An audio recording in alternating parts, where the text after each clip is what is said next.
everybody, it's me, Jason Torchinsky, and welcome to another episode of Jason Drives. Although this time, I'm not really driving because I'm in an amphibious hobby car and I'm on the water. So, welcome to Jason Boats.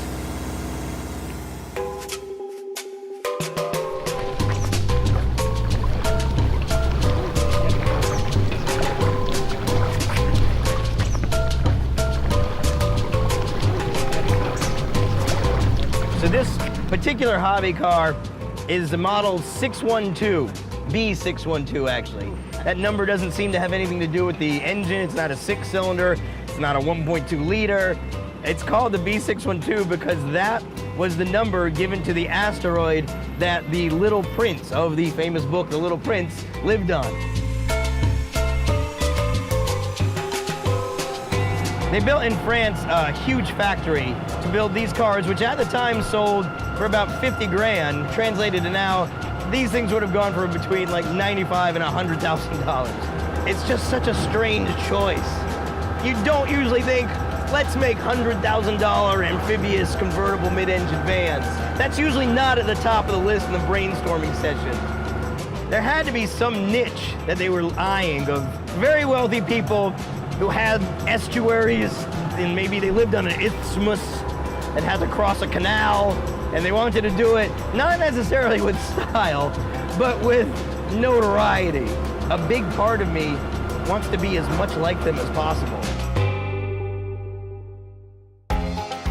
It's sort of like if you decided you wanted to make a car that used each and every most interesting thing about other cars and just cram them all together, you'd get this. I mean, it's got 4-wheel drive, it's mid-engine, it has the hydropneumatic suspension out of a Citroën that lets you raise and lower the car. It's amphibious, which is pretty much the holy grail of that's an interesting trait about your car, in that you can drive it into the water. Every weird thing about a car, they've managed to cram into this one genuinely bonkers vehicle.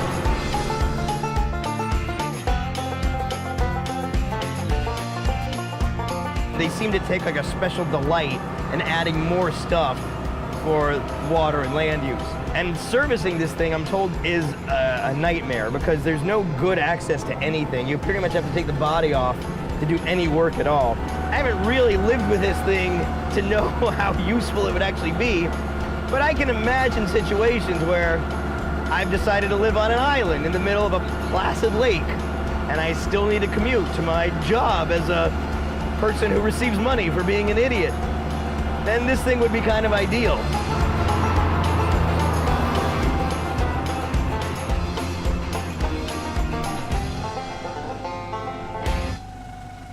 So Jeff, I've driven this on the road. It's pretty conventional. It's a little weird, but I get it. So now we're gonna go in the water.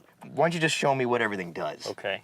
So first thing you gotta do is you push the air compressor button. The air compressor holds the wheels up. I gotcha, okay. So you gotta let it get up to 5 PSI before you get in the water. The lever by your right leg here, so you bring that all the way down so the wheels come up. Gotcha. Then you flip this lever, which holds the wheels up, so they won't come down when you're in the water, which you don't want them to do. So almost all of these are just to tuck those wheels up. Tuck the wheels up. It's got forward and reverse, but we just leave it in forward. Okay. And then when you get down to the water, you just push this button, which engages the propellers, and then you push the bilge pump, and then you steer with the joystick, left and right. Throttle for the... That's a hand throttle if you want to use it. So I don't even deal with the steering wheel. The steering wheel doesn't. In fact, you shouldn't turn the wheels because the wheels are tucked up in the wheel well. There's no room. And they could kind of hit the body. So you kind of just want to take your hands off the steering wheel.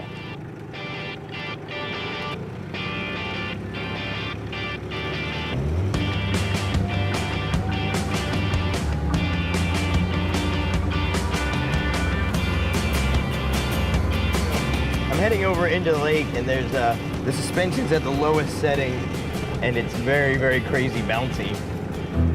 All right. There's the props. Change it to water. And then I guess I just go in at this point.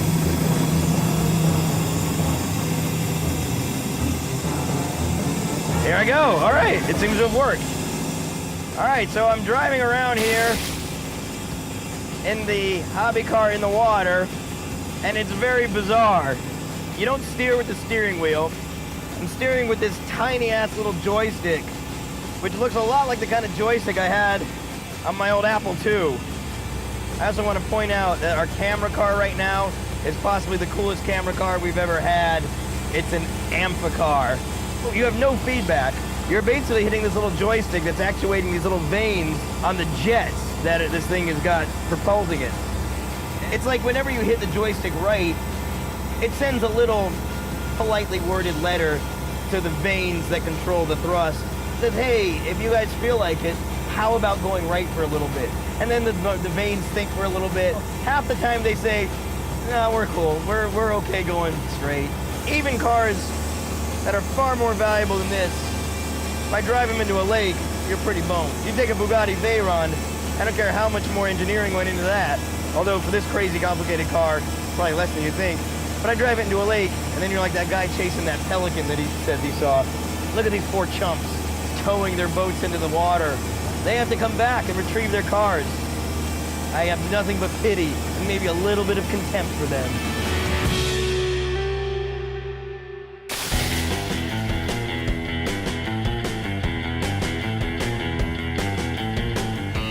These Amphicar guys, sure, they're the most popular amphibious car, but they're so smug about it. So we're gonna have a drag race.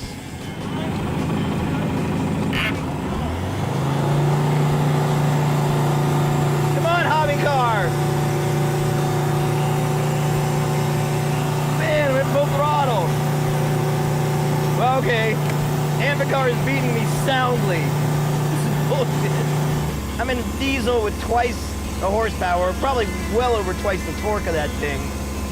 I've got jet skis instead of crude old vinyl propellers, and he left me like I was some filthy fat ass sturgeon.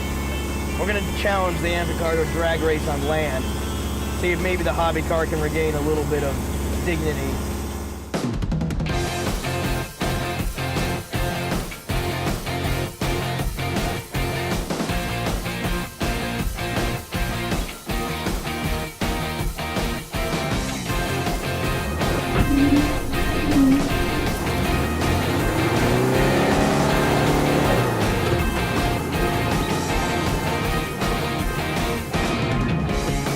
Yeah! If your life is really about going wherever you possibly can, and wherever anything takes you, the hobby car is kind of perfect. Because if your whole thing is you just want to go and you don't care where you are and you don't want to stop for anybody and just keep exploring, this is pretty fantastic.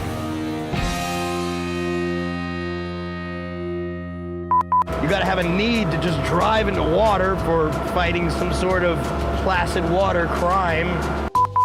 It's not very responsive. Oh, what the hell was that? Get out of here, bug. Maybe fish trafficking or mermaid pestering. This guy's got like a little party barge thing over here. It's not doing that much more boat-wise that this thing isn't doing. It's more of a, excuse me. He doesn't realize the true joy of an amphibious vehicle. Hello, hey buddy, I'm just bad-mouthing your life choices.